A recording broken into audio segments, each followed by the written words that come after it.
Last year, Uganda Revenue Authority estimates showed that 50,000 cars are imported into the country every year, and the biggest number of these end up on Kampala's roads. It is also estimated that there are over 100,000 boda motorcycles operating in the city alone. In a bid to decongest the city of motor traffic, government okayed the procurement of 1,000 buses that will ply different routes.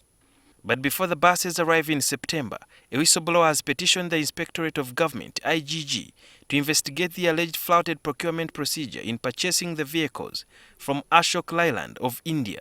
Local bus manufacturers, local bus companies were not given chance to also participate in the procurement process.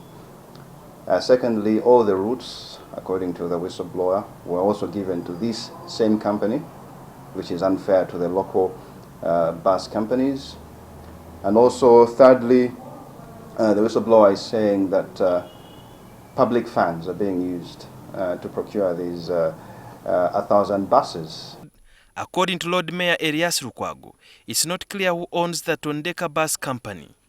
We have tried our best to access their record from URSB, Uganda Registration Services Bureau, to get at least to flip through their returns and records, memorandum and articles of association, to see who owns it, their capital base, their capacity to roll out a bus system in Kampala, but all in vain. The Minister of Works and Transport says it was not part of the procurement process. I believe that this is a private player who has come on the market, just like anybody goes and buys a bus or buys a taxi, and they come to us to get the procedures that are supposed to be handled. There are also fears that the new bus company might not thrive and end up like the pioneer Easy Bus service, which has many of its buses grounded in Nambole. They are just going to operate like a huge matatus, huge taxis, not like a BRT.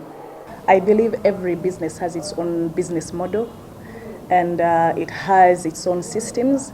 So it's not fair to say that if Pioneer Easy Bus failed, this is bound to fail. According to Lukwago, the infrastructure provisions in Kampala are not tailored for a bus transport system. They have to be digitalized bus stops, with the shelters, with the terminals, the depots. Where are they? But if by the time they arrive here, these lanes are not yet in place, then they will have to use the normal lanes that taxis use, other private vehicles use, just like Pioneer Easy Bus was operating.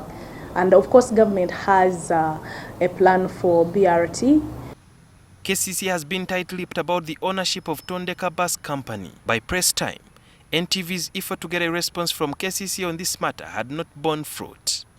Although the Inspectorate of Government is investigating to establish who owns this bus company and what is their source of funding, critics are saying that the Ministry of Finance should remain frugal and ensure they do not commit public funds into private hands without concessions that are going to benefit a taxpayer. Sudhir Yaruhanga, NTV, Kampala.